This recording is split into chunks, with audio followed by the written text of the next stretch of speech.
La piel que sostiene el esqueleto. Audio número 4. 5. Lacrimosa supuración del amanecer. Una vez tendidos en el lecho, una vez obtenido el éxtasis supremo, ¿y ahora qué? ¿Qué haremos con estas esferas? ¿Qué haremos con la armonía universal de las esferas? Ese sonido sordo que nos perturba y nos indica un camino que nunca podemos seguir. Es un acertijo, una especie de problema irresuelto que sin embargo intentamos pronunciar con nuestro nombre. Adjuntamos nuestro nombre a ese problema, a ese vaticinio oracular que nos ha dicho, nos ha indicado una respuesta que se transforma en pregunta. Un problema esencial: ¿por qué los huesos terminarán siendo aire? ¿Por qué los pájaros sin sus alas pueden sin embargo volar? ¿Por qué la especie humana intenta deshacerse de sí misma, intenta autodestruirse? ¿Por qué la pulsión creativa? ¿Por qué, si todo estaba bien como estaba, la supervivencia como una planicie, una llanura donde seguir pensando y pensando en la teoría, los cuatro miedos bien apilados en cajones, en un armario universal, en un crepúsculo que comulga con las autoridades, que anuncia su renuncia, quiere perpetuarse más bien en el aislamiento, quiere ser digerido por otros monstruos, quiere supeditarse a las direcciones del gran hablador.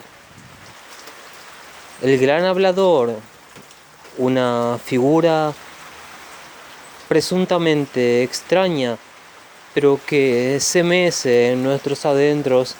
Cada latido de nuestro corazón tiene de por sí una partícula que deposita en aquel como un tributo, el gran hablador, un aire que se escapa sin que nosotros queramos, unos labios que siguen pronunciando cosas sin saber qué es lo que hacen. Trabajan en la obra, siguen cargando y cargando pilas y pilas de material crudo, se dice, material a ser trabajado, por supuesto, pero también reconfigurado, también estetizado. Nada puede salir de aquí sin que sea puro, es la regla. Nada puede salir de aquí sin un gesto de pacificación, sin un gesto que diga que nunca estuvimos equivocados, ni volveremos a estarlo. Un chiste, una broma, una renuncia oportuna para ese anciano que estuvo tantos años trabajando en las oficinas y ahora quiere, por supuesto, dedicarse a disfrutar de sus nietos y sus bisnietos, quiere aprovechar un poco la vida, irse de vacaciones, estar en esas islas magníficas de las que tanto le hablaron, estarse sentado en una reposera leyendo un libro. ¿Qué leerá aquel retirado guerrero de la vida? Leerá, por supuesto, tal vez novelas históricas. ¿Leerá o no leerá? ¿Sabrá leer? ¿No habrá sido siempre un analfabeto? ¿No habrá sido siempre un hombre que cambiaba unas letras por otras? ¿No habrá sido él, en realidad, el gran falsificador de todas las palabras? ¿No habrá sido ese viejo choto el causante de todos nuestros males? Habrá que ver, vamos a ver, no sé, tal vez una mariposa sentada sobre otra mariposa, sin dejarle abrir las alas, sin dejarle siquiera hablarse a sí misma, pues el culo de la mariposa que se posa en la boca de la otra mariposa impide pronunciar nada, impide la expresión. Anulación de la esencia tal vez, pero las mariposas se manifiestan por su vuelo y no por sus palabras. Así deberíamos nosotros ser. En vez de eso, elegimos la profusión de mensajes, imágenes, sonido, imagen, movimiento, sonido, movimiento, todo en perpetuo afán, sin saber que a cada día basta su afán, sin saberlo o sabiéndolo, no nos importa.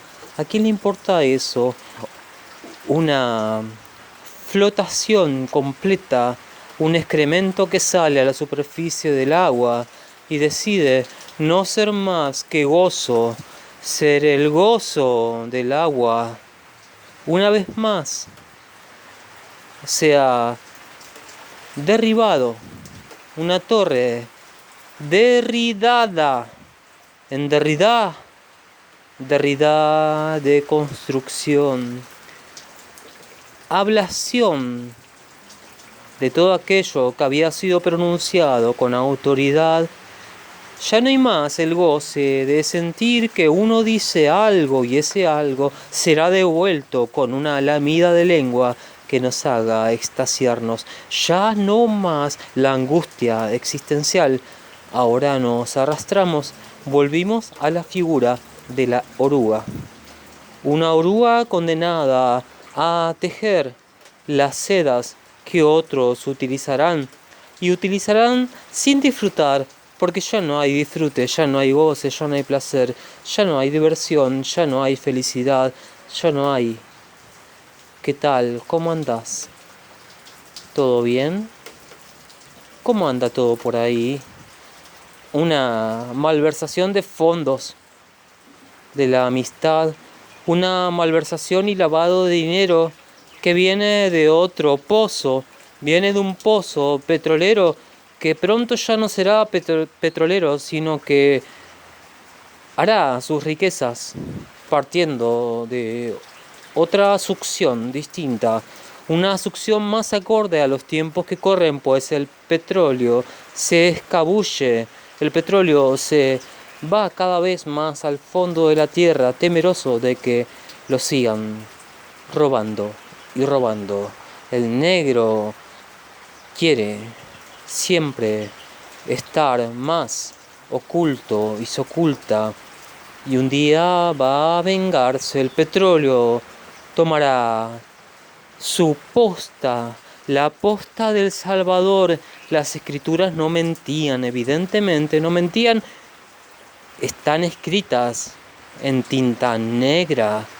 Las escrituras, cada letra es un pedazo de cielo negro que caerá sobre los otros y no sobre nosotros, o sí, sobre todos y sobre ellos y sobre aquellos tiempos primaverales donde una vez quisimos construir nuestro verdadero paisaje, un fenómeno extraño. Yo, cuando termine esto, lo escucharé, me escucharé a mí mismo y disfrutaré, porque es un placer escucharse lo que uno dijo, escuchar, ir al psicólogo me dijo, Cuando vos hablas, ocurre una transformación en tus redes neuronales que hacen que la palabra se distinga de otras palabras.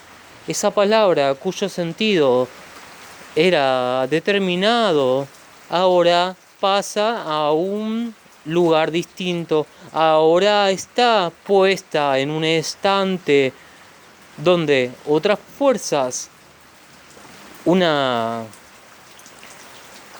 forma de mercado. Hay un mercado de las palabras, todas vendidas al mejor postor. El mejor postor pondrá su capital y obtendrá su botín. Así me dijo el psicólogo, o era una psicóloga.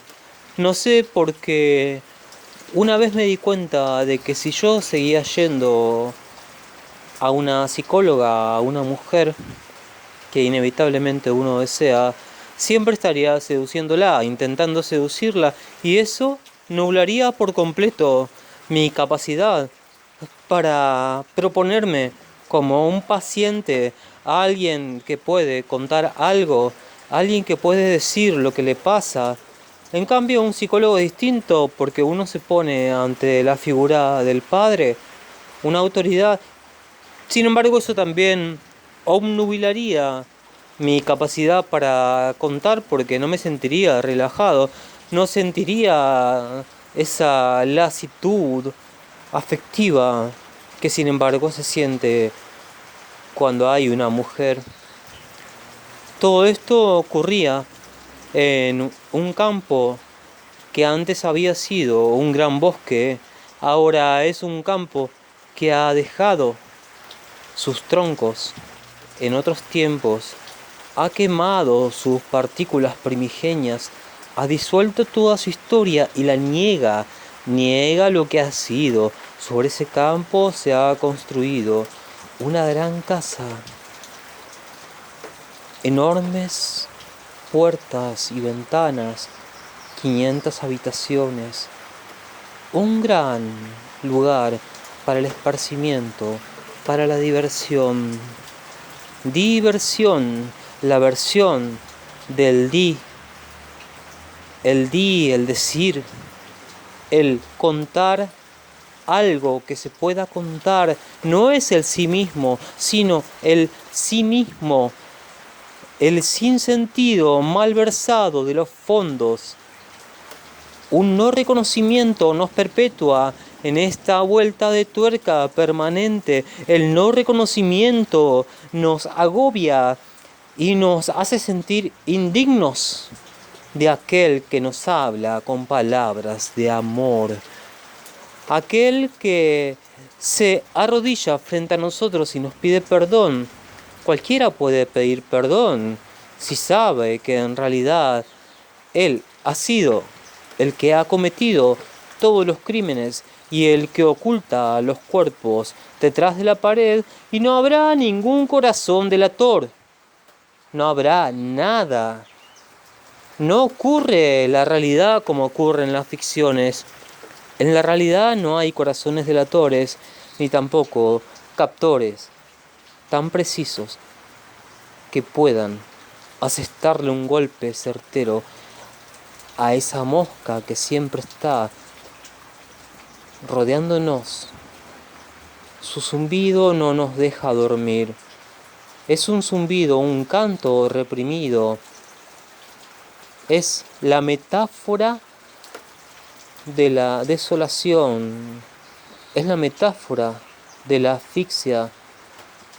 También un sepulturero también se retiró, pues ya cansado de cavar tantas tumbas, ya sus manos ateridas, sus rodillas rotas, ya su moral rebajada al espacio superficial de la no realidad, del nihilismo, del no poder más, del decir he conocido todo, yo he conocido la vida, pues Conocer la vida a través de la muerte no se compara con vivir, pues he vivido para cavar tumbas y esto no me lo quitará nadie.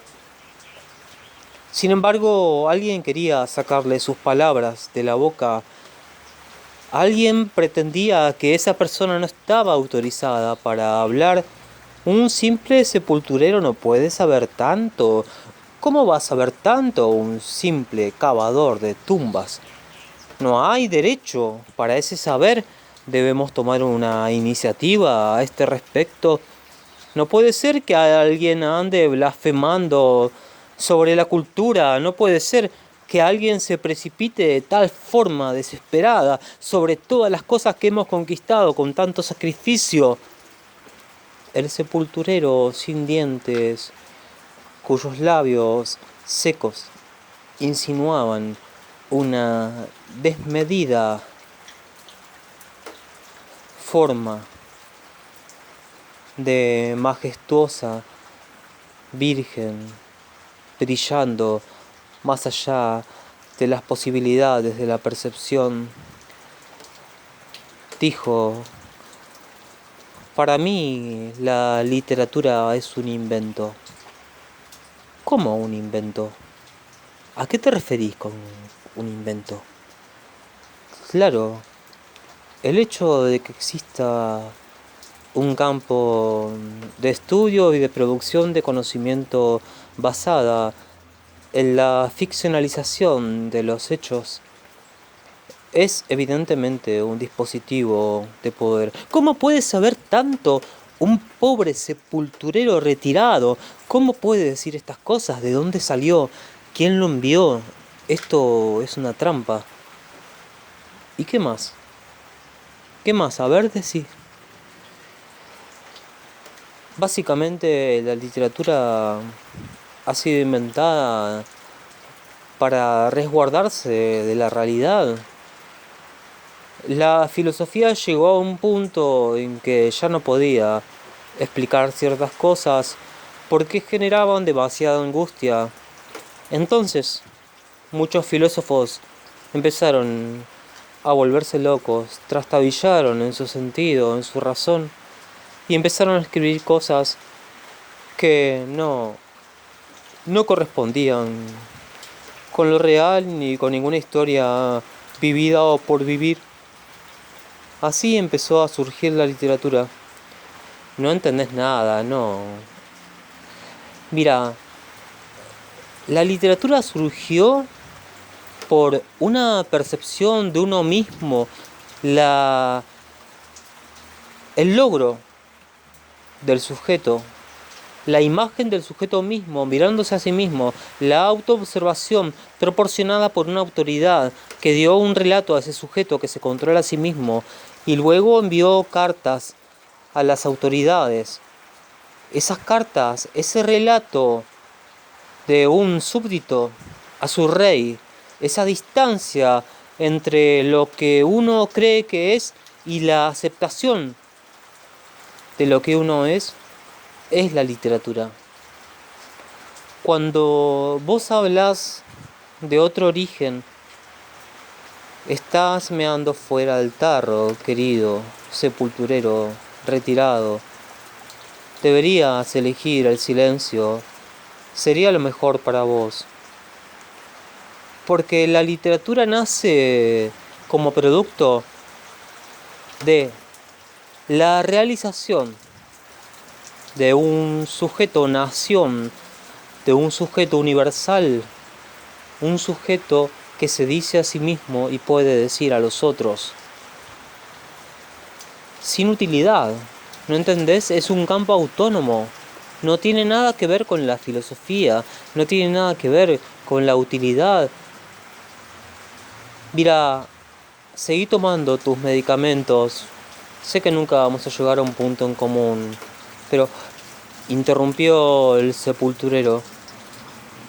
Yo sé todo de lo que me estás hablando. Yo conozco esa historia.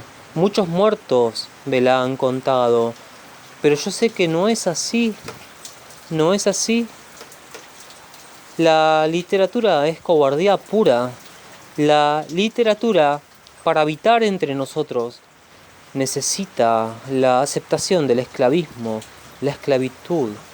Los muertos me lo contaron, no lo estoy diciendo yo por mi experiencia, estoy dándole voz a los que no tienen voz, estoy diciendo lo que me fue dicho por aquellos que murieron por ser lo que siempre quisieron ser y nunca fueron aceptados y nunca fueron conmovidos por los golpes asestados por el bastón del justo, ese justo que siempre llega justo cuando una cadena empieza a romperse, cuando el eslabón más fuerte de repente se muestra tan débil.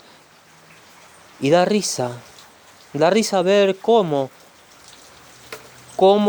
de la espesura más seca, cómo de la tierra quebradiza, erosionada, surge una pequeña flor, la flor de una codicia nueva, la flor de una nueva perspectiva donde se deja atrás las diferencias entre los campos de las palabras, campos parcelados, campos con propiedad privada. Esos campos deben ser rotos. Lo digo yo porque me lo han dicho todos los muertos y no lo digo yo porque ningún muerto me lo ha dicho, pero es así. Ahora o nunca. Es ahora o nunca. Romper los alambres. Desalambremos. Por favor, yo quiero morir viendo cómo el primer alambre es cortado por el más viciado de los actores de esta obra.